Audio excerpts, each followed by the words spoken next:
صل على محمد وآل محمد. نعرہ حیدری.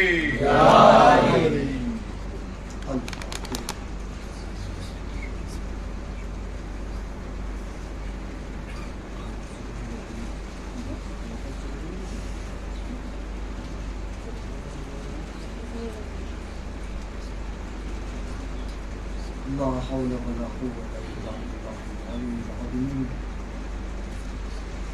أعوذ بالله من الشيطان الرجيم. بسم الله الرحمن الرحيم. الحمد لله الذي لا يبلغ بالقدر القائلين ولا يحصي نعمه المعين ولا يؤدي حقه المجتهدين الذي لا يدركه بعض الهمم ولا يناله غوص الفتن الذي ليس لسطحه حد محدود ولا نعت مخجول ولا وقت معلوم ولا أجل ممدود فترى الخلائق بقدرته ونشر الرياح برحمته وبطل بالصخور ميدان أرضه. بسم الله الرحمن الرحيم. الحمد لله الذي هدانا لهذا وما كنا لنهتدي لولا أن هدانا الله. لقد جاءت رسل ربنا بالحق. الصلاة والسلام والتحية والإكرام على نبينا المؤيد ورسولنا المسدد المصطفى الأمجد المحمود الأحمد حبيب إله العالمين بالقاسم محمد. اللهم صل على محمد وآل محمد. وآله الطيبين الطاهرين المعصومين الهداة المهديين لا سيما ابن أمه وصفيه ووصيه وخليفته بلا فصل وباب مدينة العلم وكتاب صحيفة فهم والكاشف عن كربه وبائس والنائم في بيته ولباس زينة المحراب والمسجد والمنبر ساق السلسبيل والتسليم والكوثر قاتل مرحلة وحمر وعنتر فاتح بدر وحنين وخيبر امام المشرقين ساجد القبلتين والد الحسنين الذي لم يعبد صنما طرفة عين امام المشارق والمغارب مظهر العجائب والغرائب نقطة دائرة المطالب مطلوب كل طالب غالب كل غالب مولانا علي بن أبي طالب. اللهم صل على محمد وآل محمد. نعرہ حیدری.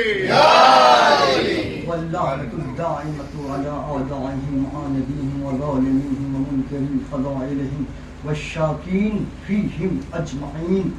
أما بعد فقد قال الله تبارك وتعالى في كتابه المجيد وقرآنه الحميد وأصدق الصادقين. بسم الله الرحمن الرحيم. إنما يريد الله ليذهب عنكم الرجس أهل البيت ويطهركم تطهيرا. اللهم صل على محمد وآل محمد. عزیزان من، عزیزان محترم، صاحبان عقل و خرد، خالق کائنات قرآن مجید میں ارشاد فرماتا ہے انما یرید اللہ لیذہب عنکم الرجس اہل البیت ویطہرکم تطہیرا. اللهم صل على محمد وآل محمد. اس میں جو انما آیا ہے یہ انما ہے کلمہ حصر. کلمہ حصر کسے کہتے ہیں؟ یہ قفل کے مانند ہے، یہ تالے کے مانند ہے. نہ داخل خارج ہو سکتا ہے نہ خارج داخل ہو سکتا ہے. یہ ہے انما کا فائدہ. ترجمہ کی طرف آتے ہیں. صرف اور صرف، فقط اور فقط اللہ کا یہی ارادہ ہے رجس کو اہل بیت سے دور رکھے اور اس طرح پاک و پاکیزہ رکھے، اس طرح پاک رکھے جس طرح پاک رکھنے کا حق ہے، جس طرح پاک و پاکیزہ رکھنے کا حق ہے. عزیزان محترم، اس میں آیا ہے لفظ رجس. یہ رجس ہے کیا؟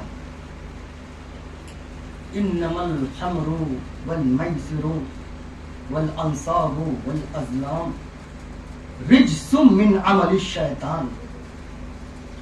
رجس کیا ہے؟ شراب، جوا، انصاب، ازلام، یہ کیا ہے؟ یہ ہے رجس. نجاست، پلیدی، ظلم، شرک، کفر، نفاق، تمام گناہ کبیرہ و صغیرہ کیا ہیں؟ رجس ہے. اب آپ حضرات سے ایک سوال ہے، اگر کوئی شراب پیتا ہو، اگر کوئی زنا کرتا ہو،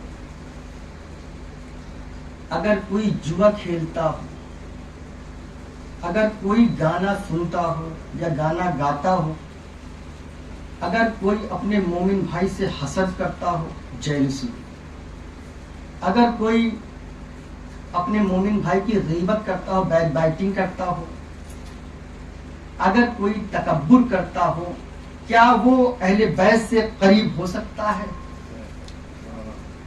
کیا وہ اہل بیت سے قریب ہو سکتا ہے؟ نہیں. کیوں؟ اس لیے یہ جتنی بھی چیزیں ہیں، جتنے بھی محرمات ہیں، یہ کیا ہے؟ رجس ہیں. اور اللہ نے رجس کو اہل بیت سے دور رکھا. اللہ نے رجس کو اہل بیت سے دور رکھا ہے. اب آتے ہیں آیت کی طرف. آیت ہے آیت تطہیر. آیت تطہیر کیا ہے؟ آیت تطہیر حدیث قصہ کی شان نزول کا نام ہے. حدیث قصہ کی شان نزول کا نام ہے، جس کی شان میں آیت تطہیر نازل ہوئی. خالق کائنات نے آواز دی، اعلموا یا ملائکتی ویا سکان سماواتی انی ما خلقت السماء مبنیا ولا ارضا مدحیا ولا قمرا منیرا ولا شمسا مریا ولا فلکا یدور ولا بحرا یجری ولا فلکا یسری الا فی محبت هؤلاء الخمسة الذین هم تحت الکساء. خالق کائنات نے ارشاد فرمایا، اعلموا یا ملائکتی، اے میرے فرشتوں سنو، ویا سکانہ سماواتی، اے آسمانوں میں رہنے والوں سنو. زمین کو خلق کیا ان کے لیے، آسمان کو خلق کیا ان کے لیے، سورج کو خلق کیا ان کے لیے، چاند کو خلق کیا ان کے لیے، ستاروں کو خلق کیا ان کے لیے، پہاڑوں کو خلق کیا ان کے لیے، سمندروں کو خلق کیا ان کے لیے. کس کے لیے؟ تحت الکساء، جو چادر کے نیچے ہے. میں کہوں گا اے پالنے والے، یہ فرشتے تو بیکار نہیں بیٹھے ہوئے ہیں. فرشتے تو بیکار نہیں بیٹھے ہوئے. نحن نسبح بحمدک ونقدس لک. فرشتے تو ہر وقت پروردگار کی تسبیح کرتے رہتے ہیں، تقدیس کرتے رہتے ہیں.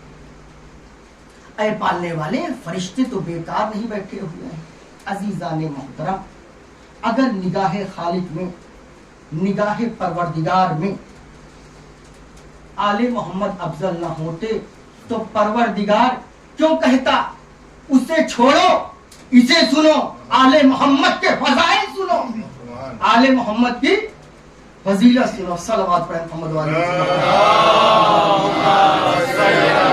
محمد والے محمد. بابا جی بلند پنجے دنی سلوات. اللہم صلی علی محمد والے محمد.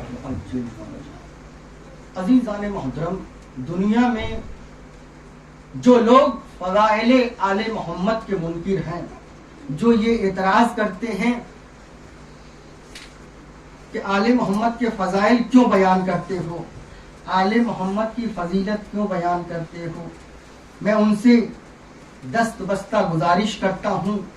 خالق کائنات ارشاد فرماتا ہے، اعلموا یا ملائکتی ویا سکانہ سماواتی، اے میرے فرشتوں سنو، اے آسمانوں میں رہنے والوں سنو، زمین خلق کیا ان کے لیے، آسمان خلق کیا ان کے لیے، ستاروں خلق کیا ان کے لیے، چاند خلق کیا ان کے لیے، سیاروں خلق کیا ان کے لیے، پہاڑوں خلق کیا ان کے لیے، سمندروں خلق کیا ان کے لیے. کس کے لیے؟ تحت الکسا، جو چادر کے نیچے ہیں.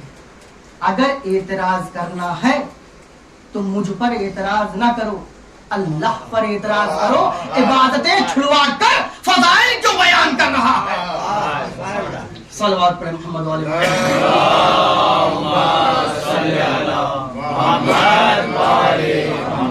نعرہ حیدری،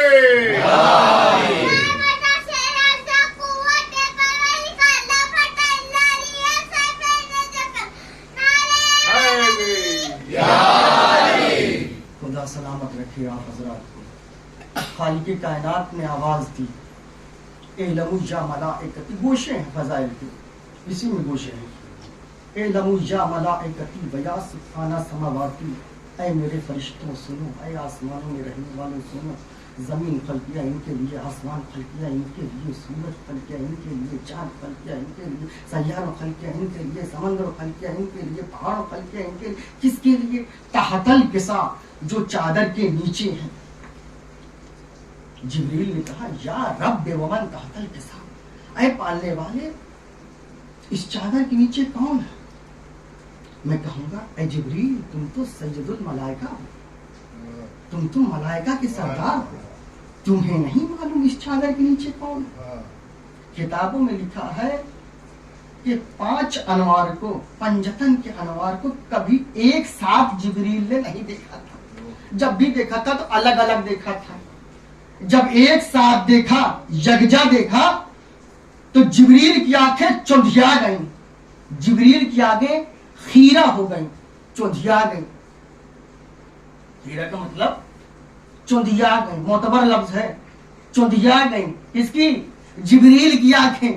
میں کہوں گا اے جبریل تم تو سید الملائکہ ہو، تم تو ملائکہ کے سردار ہو، تم نے تو ہزاروں سال پہلے، یہاں تو 5 ہیں، وہاں 14 کو عرش پر بغیر جسموں کے دیکھا تھا، نور مقطعات کو دیکھا تھا، نور اصل کو دیکھا تھا، وہاں خیرہ نہیں ہوئی.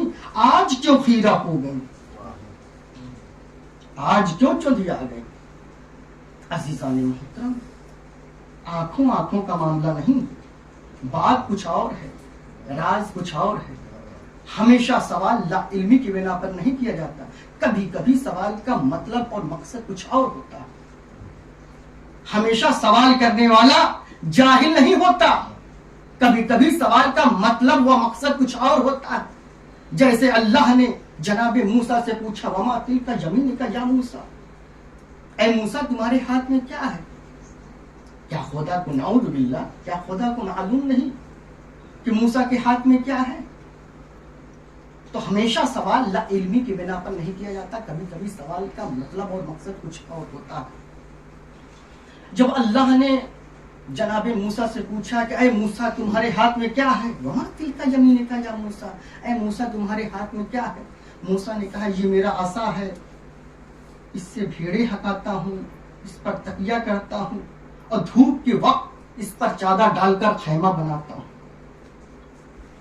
اللہ نے یہ تو نہیں پوچھا، اللہ نے صرف یہ پوچھا اے موسیٰ تمہارے ہاتھ میں کیا ہے؟ اس کا جواب صرف اور صرف یہ ہے عصا. یہ بھی کہنے کی ضرورت نہیں ہے کہ میرے ہاتھ میں عصا ہے. اللہ نے صرف یہ پوچھا موسیٰ تمہارے ہاتھ میں کیا ہے؟ موسیٰ کو یہ کہنا چاہیے تھا عصا، لیکن جناب موسیٰ نے عصا کی تفسیر بیان کر دی. جناب موسیٰ نے عصا کی تفسیر کیوں بیان کی، تفصیل کیوں بیان کی؟ وجہ کیا ہے، سبب کیا ہے؟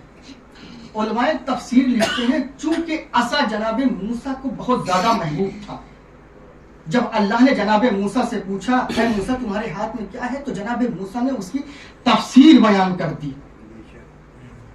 تو جو جبریل نے اللہ سے پوچھا یا رب ومن تحت الکسا، اے پالنے والے اس چادر کے نیچے کون ہے؟ کیا جبریل کو معلوم نہیں اس چادر کے نیچے کون ہے؟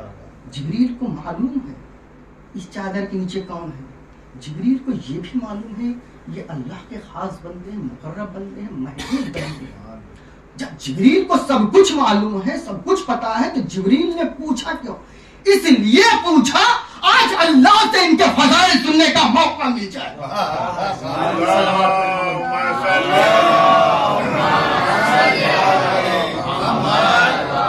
بابا جی بلند پنجے تنی سلوات.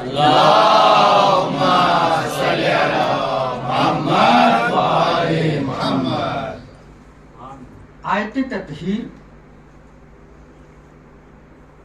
حدیث قصہ کی شان نزول کا نام ہے. اب بات یہ ہے کہ حدیث قصہ کیا ہے؟ حدیث قصہ ایک بہت بڑی دولت ہے، بہت بڑی نعمت ہے جو اللہ نے صاحبان ایمان کے حوالے کیا، ہمارے اور آپ کے حوالے کیا. اور آپ کا حدیث قصہ سے وابستہ رہنا یہی کچھ لوگوں کو اچھا نہیں لگ رہا. یہ بیماری اپنے ہندوستان میں بھی ہے اور پاکستان میں بھی ہے. بیماری کیا ہے؟ بیماری کے نام کیا ہے؟ بعض احباب کہتے ہیں حدیث قصہ پڑھنے سے کیا فائدہ، دعائے کمیل پڑھ لیجئے، دعائے ندبہ پڑھ لیجئے. دعاؤں کے مقابلے میں حدیث قصہ کو لایا جاتا ہے. یہ حق آپ کو کس نے دیا؟ حدیث قصہ پڑھنے سے کیا فائدہ، دعائے کمیل پڑھ لیجئے، دعائے ندبہ پڑھ لیجئے. یہ بات اس وقت بجا تھی، اس وقت صحیح تھی جب حدیث قصہ کسی اور گھر کی ملکیت ہو اور دعائیں کسی اور گھر کی ملکیت ہو. جب دونوں کا منبع و سر چشمہ ایک ہے، یہ حق تمہیں کس نے دیا؟ حدیث قصہ پڑھنے سے کیا فائدہ، دعائے کمیل پڑھ لیجئے، دعائے ندبہ پڑھ لیجئے. کہا اس لیے کہ اس کی سند معتبر نہیں، اس کی سند معتبر نہیں. ارے جن لوگوں کی اپنی سند معتبر نہ ہو وہ حدیث قصہ کی کیا سند لائیں؟ اللہم صلی علی محمد و آل محمد. جس کی اپنی سند معتبر نہ ہو وہ حدیث قصہ کی کیا سند لائیں؟ حدیث قصہ ایک ایسی حدیث ہے جس کی سند پہ خود آیت تطہیر گواہ. اس سے اتھینٹک سند ہوگی، اس سے معتبر کوئی سند ہوگی کہ قرآن کی آیت جس کی سند بن رہی ہے. حدیث قصہ کی سند آیت تطہیر. اب بات یہ ہے کہ جو شہرت حدیث قصہ کو حاصل ہے دوسری حدیثوں کو کیوں حاصل نہیں؟ جبکہ آپ سنتے ہیں فلاں حدیث کے 400 راوی، فلاں حدیث کے 500 راوی، 600 راوی، لیکن وہ حدیثیں اتنی مشہور نہیں ہیں جتنی حدیث قصہ مشہور. شہرت کی وجہ کیا ہے؟ حدیث قصہ کے مشہور ہونے کی وجہ کیا ہے، سبب کیا ہے، علت کیا ہے؟ وجہ کیا ہے؟ وجہ یہ ہے کہ جہاں پہ 300 راوی ہیں، 400 راوی ہیں، 500 راوی ہیں، 600 راوی ہیں، وہاں پہ یہ دیکھا جاتا ہے کتنے سچے ہیں کتنے جھوٹے ہیں، کتنے سچے ہیں کتنے جھوٹے. ادھر حدیث قصہ میں ایک راویہ جناب سیدہ جو آیہ مباہلہ کی مصداق ہو، جہاں صداقت ہی صداقت، جہاں جھوٹ کا گزر نہیں، جہاں جھوٹ کا احتمال نہیں، جہاں جھوٹ کا امکان نہیں. جناب زہرا نے حدیث قصہ میں وہ دم ہم پیدا کر دیا. آج بچہ جانتا ہے کہ حدیث قصہ کیا ہے. آج بچے کے ہاتھ میں حدیث قصہ ملے گی، حدیث قصہ کی کتاب ملے گی. اب سوال یہ ہے دعاؤں میں اور حدیث قصہ میں کیا ڈفرنس ہے، کیا فرق ہے؟ جتنی بھی دعائیں ہیں ان میں اور حدیث قصہ میں کیا فرق ہے، کیا ڈفرنس ہے؟ دو اہم فرق ہے.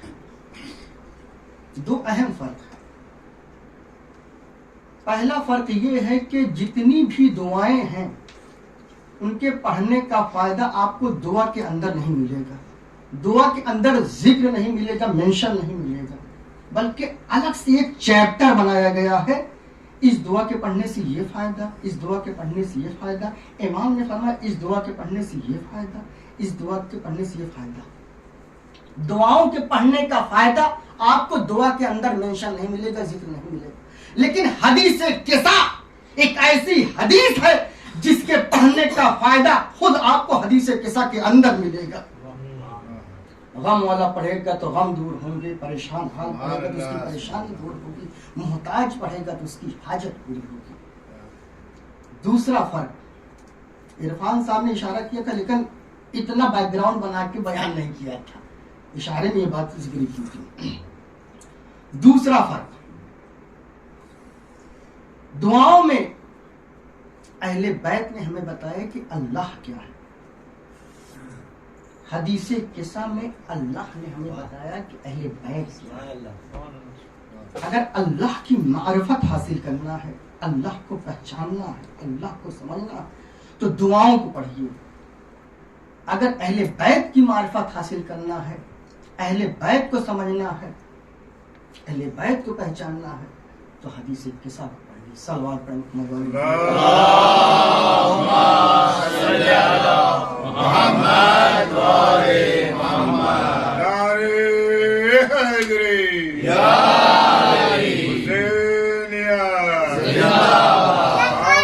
بلند سلوات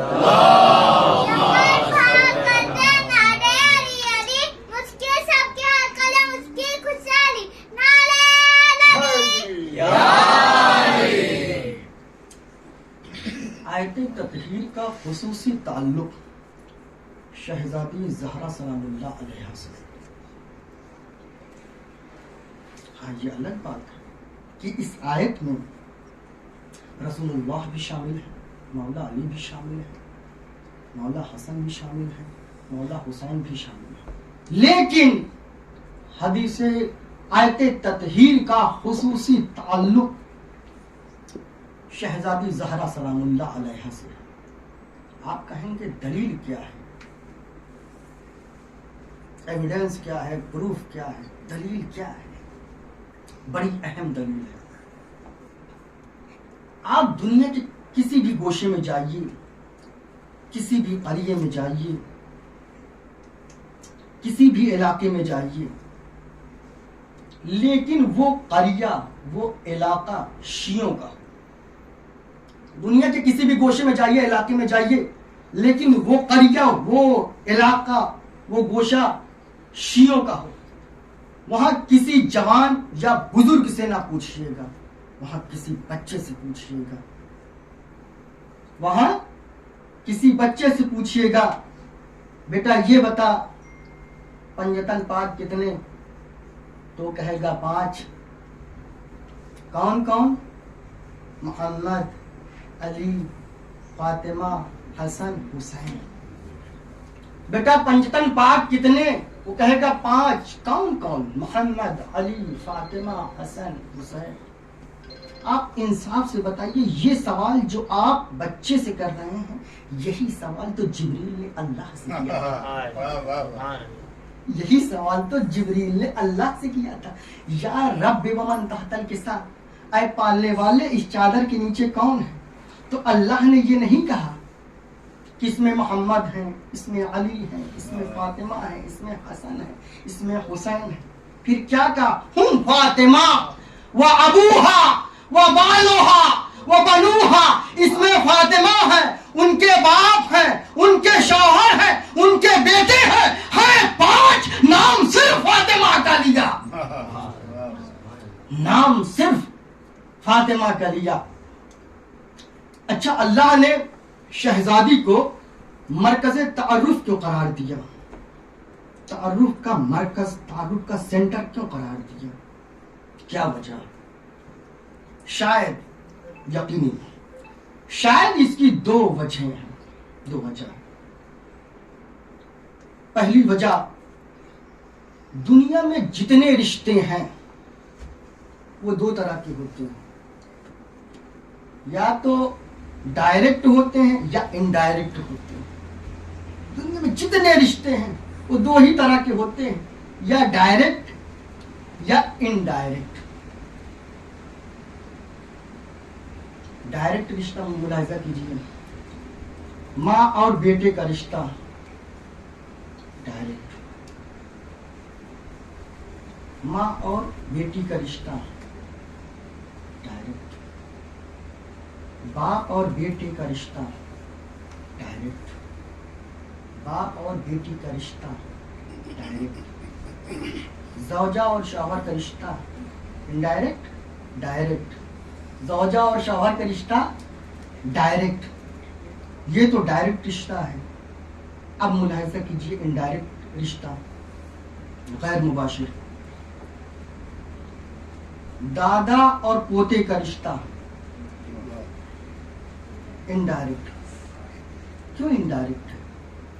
کیونکہ بیٹے کا بیٹا ہے نا، بیٹے کے ذریعے پوتا آیا ہے،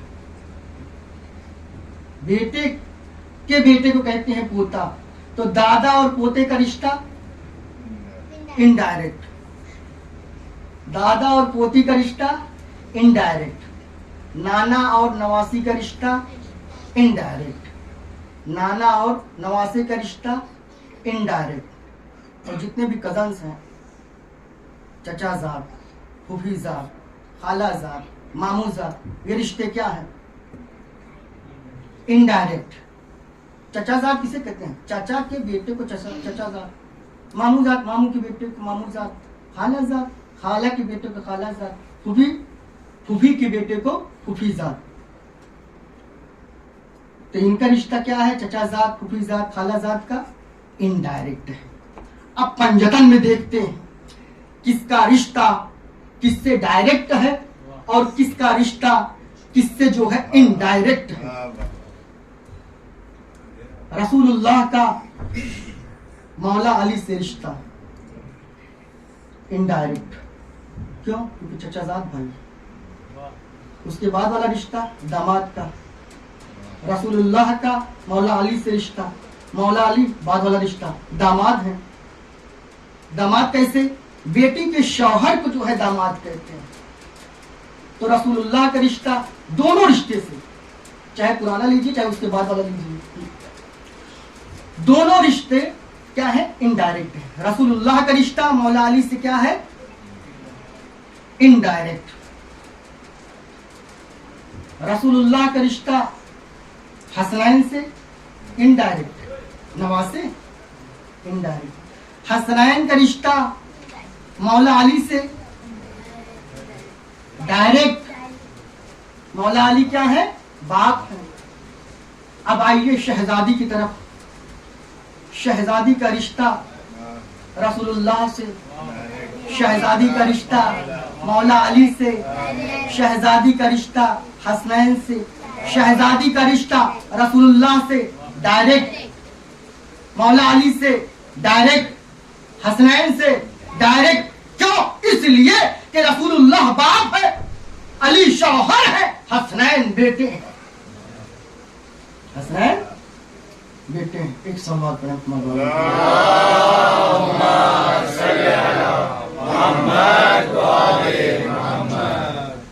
سلوات بھی بڑی فضیلت ہے۔ میں درس کے درمیان یہ باتیں ذکر کی تھی کہ سلوات کی کیا عظمت ہے، کیا فضیلت ہے۔ روایت میں ذکر ہے سلوات کے متعلق، پھر اس کے بعد اپنے موضوع پہ آتا ہوں۔ جب آپ ایک بار سلوات پڑھتے ہیں، ذکر کیا تھا، جب ایک بار سلوات پڑھتے ہیں تو 400 سال تک فرشتے اس کا ثواب لکھتے ہیں، 400 سال تک۔ اور جب آپ دوسری بار سلوات پڑھتے ہیں تو وہ فرشتے کہتے ہیں ابھی تو میں پچھلی سلوات کا ثواب لکھ رہا تھا، ایک اور سلوات کا اضافہ کر دیا۔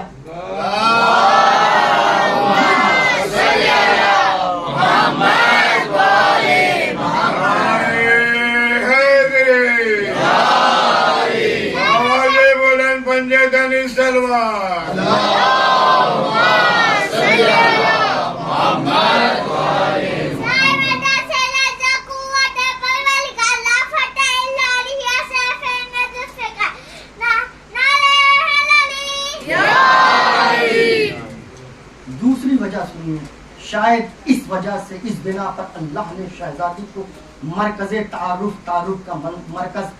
کا سینٹر قرار دیا۔ خالق کائنات حدیث قدسی میں ارشاد فرماتا ہے، حدیث قدسی اس کا ریفرنس میں بتا دوں، جو علماء متقدمین ہیں